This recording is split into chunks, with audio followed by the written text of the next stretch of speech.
Bien, en primer lugar, agradecer la invitación. Siempre es un placer, pues nos habéis tratado genial. Muchas gracias por la presentación, gracias a todos. Y nada, pues después de Santiago os tenéis que conformar un ratito conmigo. Bien, de lo que se trata ahora en los próximos minutos es que pensemos un poco el contexto al que nos enfrentamos. El contexto, hablábamos de la máquina de vapor, pero la máquina de vapor la tenemos que entender en un momento determinado, que es la revolución industrial. Esta primera revolución industrial, que se da a mitad del siglo XIX, la segunda revolución industrial, que sería el Fordismo, nos llega ya a años 20-30 del siglo XX. Se ha dado prácticamente un siglo de diferencia entre una revolución y otra.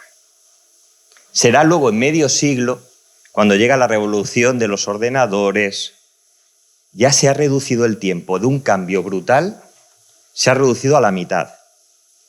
Pero es que enseguida estamos ya hoy en día en lo que se llama la cuarta revolución industrial, a lo que se le llama la primera revolución digital, dependiendo de autores, la robótica, la inteligencia artificial, todas estas cuestiones.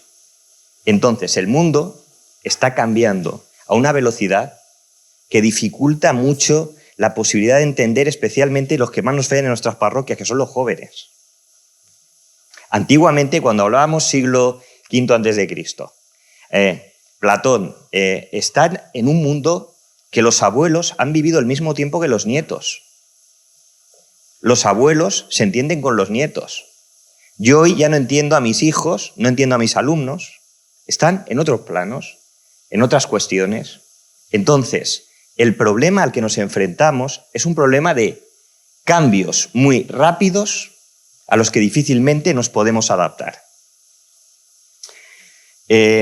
Nos han llamado tanto San Pablo VI, en las citas las vamos a pasar, como vamos un poquito apurados de tiempo, pasamos esta también, y me quedo con la otra, esta la pasamos, y la siguiente, no, la siguiente, por favor. Vale.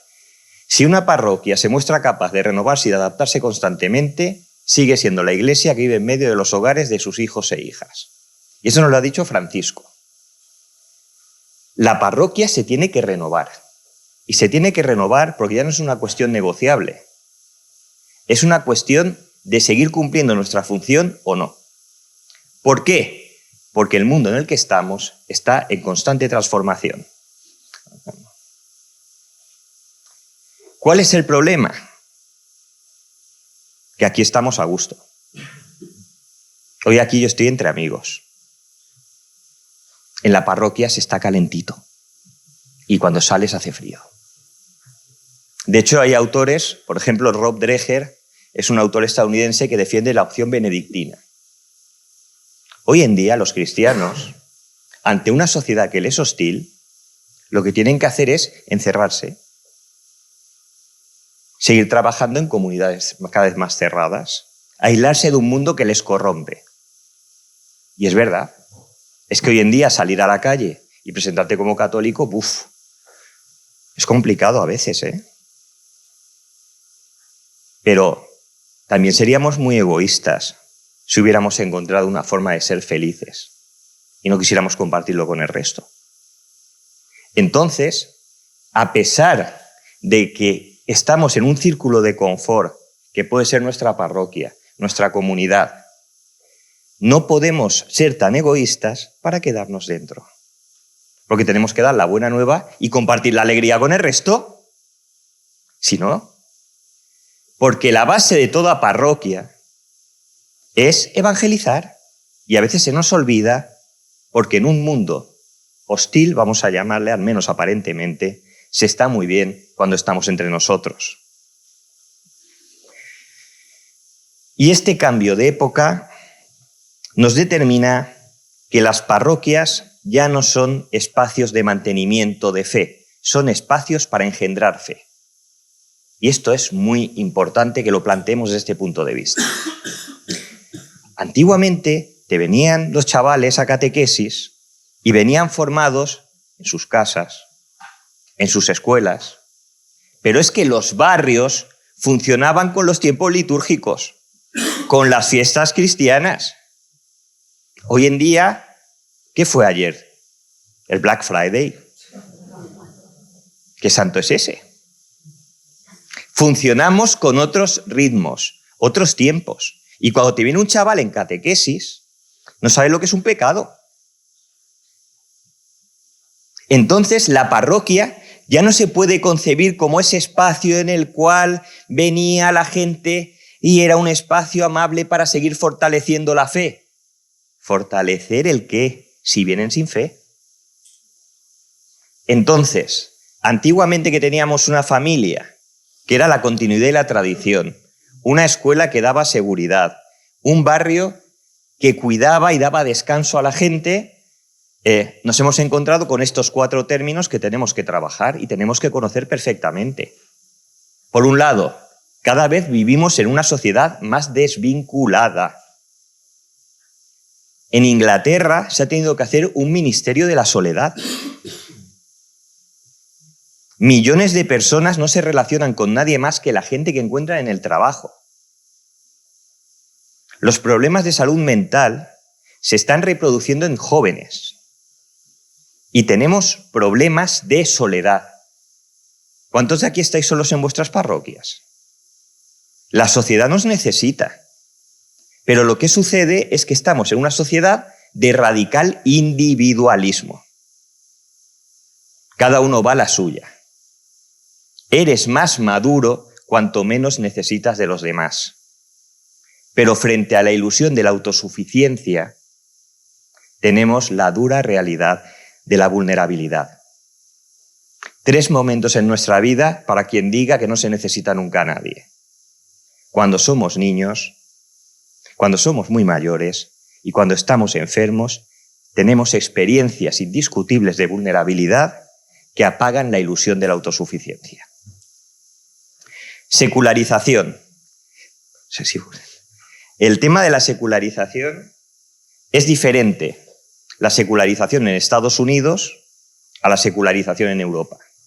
Desde mi punto de vista, la secularización en Europa, especialmente en España, viene siempre acompañada de un intento de reducir la religión al espacio privado. Y ese es un desafío que tenemos que plantear. Hace poco se hablaba de reformar la Ley Orgánica de Libertad Religiosa para reducir la libertad religiosa a libertad de conciencia. Esos son los desafíos que vamos a tener en los próximos años. Luego vivimos en una sociedad pluralista. Ninguno de nosotros estará en desacuerdo con que haya pluralismo en nuestra sociedad. El problema es si tras el pluralismo se esconde un relativismo. El problema es si tras que cada uno piense como él quiera, se esconde todo pensamiento vale igual. Hoy en día cualquiera puede decir cualquier cosa y decir, es que es mi opinión, respétala. Y eso es un gran problema al que nos enfrentamos también. Y la Iglesia ha tenido una crisis institucional que hemos sufrido todos y que ha tenido una percepción social aumentada y que quizá no hemos sabido responder, al menos de momento. Frente a esta situación, testimonio, la experiencia de conversión que hablaba antes Santiago y, sobre todo, una pastoral intencionalmente evangelizadora. Es decir, todo lo que se hace en la parroquia tiene una intención y esa intención va a ser siempre evangelizar. La renovación es este cambio de mantener y conservar la fe, dar sacramentos, pero no pensemos que los sacramentos no son importantes. Lo que sucede es que estábamos llegando a un momento donde cuando alguien venía a la parroquia, la catequesis era finalista. Te vamos a formar para el sacramento. Esto a partir de ahora tenemos que superarlo. La formación tiene que ser continua porque nos tenemos que formar para ser discípulos misioneros. Y eso es una formación por vida. Y además es una formación donde tendremos que ser capaces de detectar, te cojo la palabra, el kairos, la oportunidad. Ser capaces de ver cuándo el mensaje puede llegar. Sí.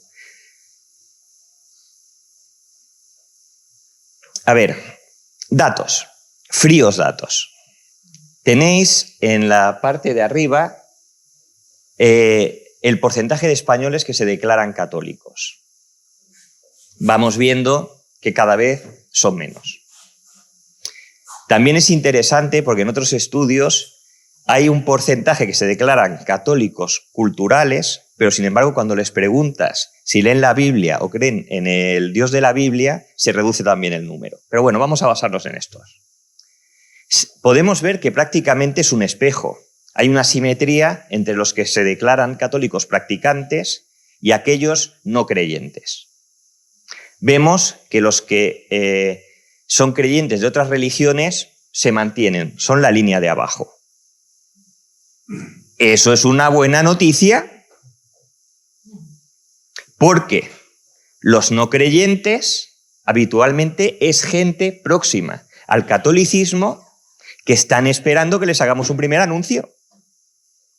No se han ido a otra religión, simplemente han dejado de creer. Pero hay una cultura, hay unas cuestiones que hacen que podamos ver este problema como una oportunidad. Entonces, tenemos que ser iglesias en salida porque se nos necesita. Porque tenemos que romper la cuestión de la desvinculación, la cuestión de gente infeliz, de gente sin sentido. Y ahí se nos necesita. Sí. No sé si hay un turno de preguntas o... Damos un... A ver, sí, pues esto ha ido un poco deprisa, disculpad. Muchas gracias por vuestra atención y si alguien quiere hacernos alguna pregunta, estamos a vuestra disposición.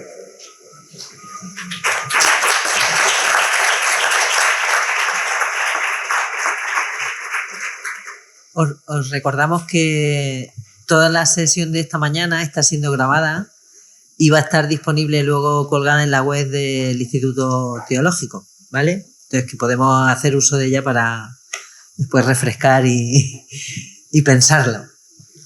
La interesante aportación. ¿Alguna pregunta? No, simplemente era decir eso, que es mucho el camino que tenemos que recorrer para avanzar en esos cambios.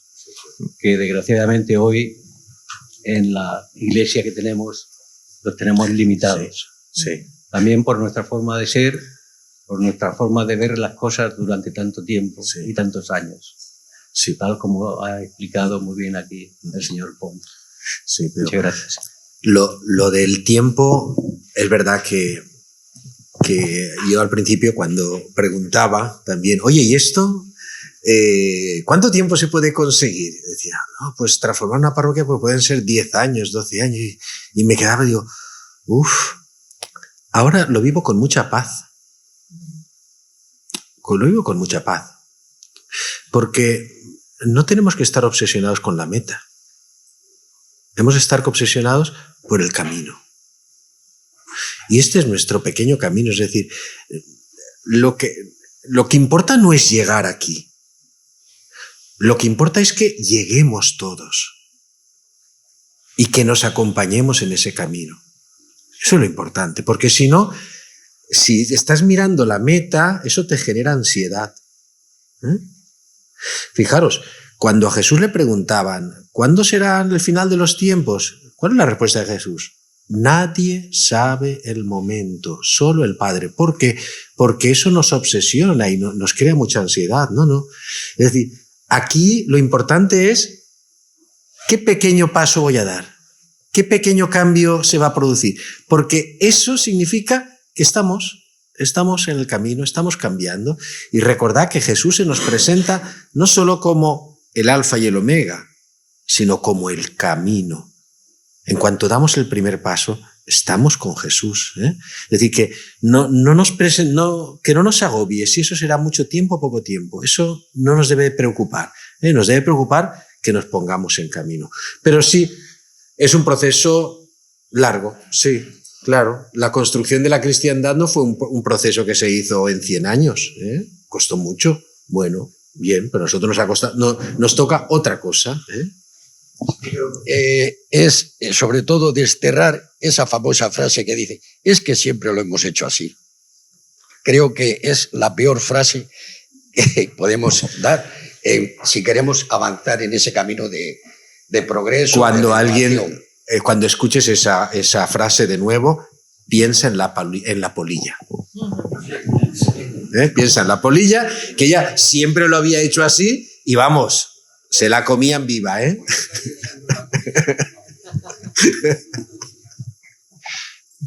Bueno, pues muchas gracias por la intervención de esta mañana. No tengo ninguna pregunta, pero sí compartir una ilusión, y me ha gustado mucho la última parte de la gráfica, porque mostraba una oportunidad. Yo siempre pienso que muchas veces nos enrocamos en el lamento ante estos cambios, quizás porque no tenemos respuestas inmediatas para afrontarlos, y yo lo que veo es que este tiempo es una oportunidad, y una oportunidad, ese kairos que decía Mercedes, una oportunidad de tomar conciencia realmente de quiénes somos y la misión tan hermosa que tenemos entre manos. Y muchas veces nos quedamos en el lamento, ¿no? Me ha encantado la gráfica porque pese a todas esas personas que abandonan la fe o que abandonan la práctica religiosa, tú has presentado una oportunidad, ¿no? Una oportunidad de llegar a ellos y una tarea hermosa que tenemos por delante de llegar a ellos. Entonces yo simplemente reforzar eso porque creo que debemos de dejar atrás ya ese pesimismo, ese lamento y ponernos manos a la obra con el campo tan hermoso que tenemos por delante. Para dar más mensaje optimista todavía. El estudio, en ocasiones hemos corrido el riesgo de que los teóricos nos acercábamos a las parroquias y decíamos, mira, cura que llevas 30 años en la parroquia, tienes que cambiar y hacer esto y hacer... Entonces, ahí se minaba la confianza entre los investigadores, las facultades y lo que eran las parroquias. En este proyecto lo que hemos hecho ha sido tener una escucha activa de qué estaban haciendo aquellas parroquias que ya están aprovechando la oportunidad.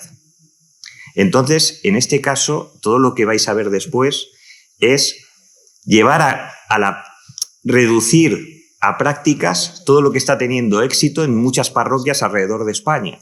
Y es que hemos visto parroquias que son espectaculares y que ya han sabido oler el tiempo, ver la oportunidad y llevar a cabo esos cambios que se deben de producir.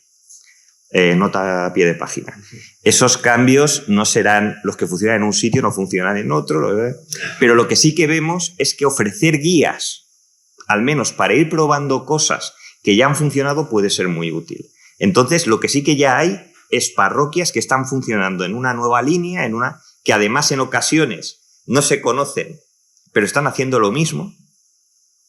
Es como si estuvieran escuchando al Espíritu actuar, como si estuvieran... Y es en esas los que nos tienen que dar ideas para avanzar. Hola, por aquí. Bueno, soy Patricia, yo pertenezco al equipo de renovación de Totana, de Santiago del Mayor. Y voy a preguntar una experiencia, sobre mi experiencia personal. Yo tengo 2 hijos mayores, 19 y 25.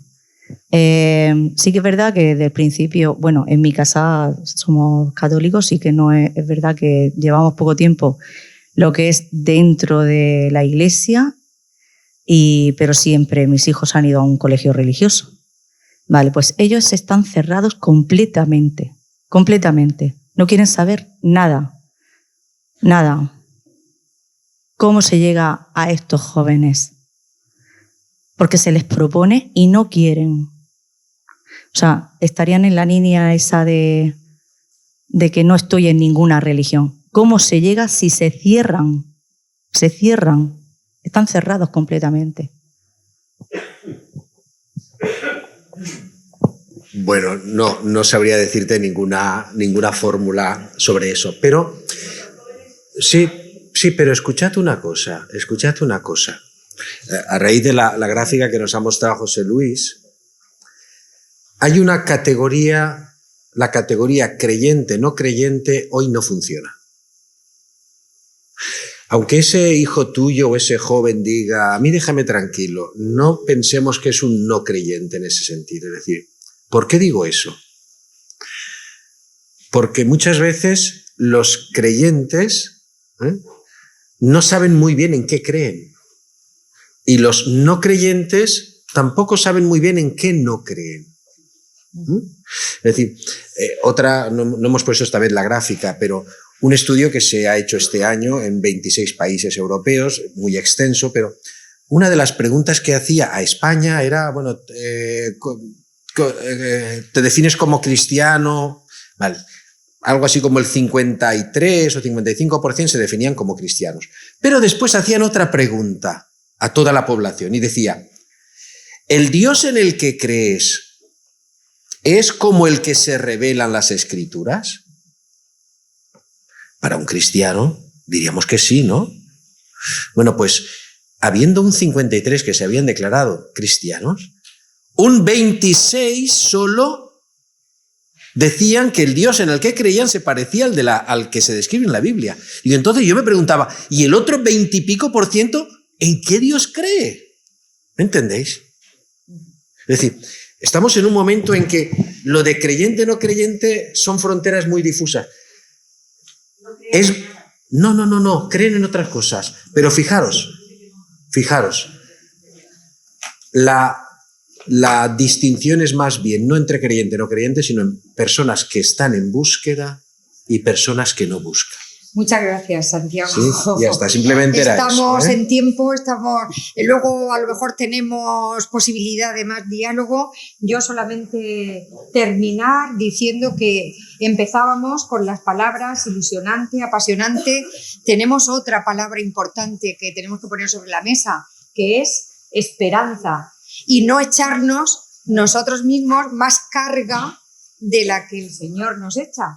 Porque a lo mejor en ese tiempo, en ese kairos, quizá nosotros no estamos llamados a conseguir la transformación, pero sí a iniciar procesos de transformación. No nos echemos más cargas de las que Dios mismo nos echa. Muchas gracias. Seguimos más tarde.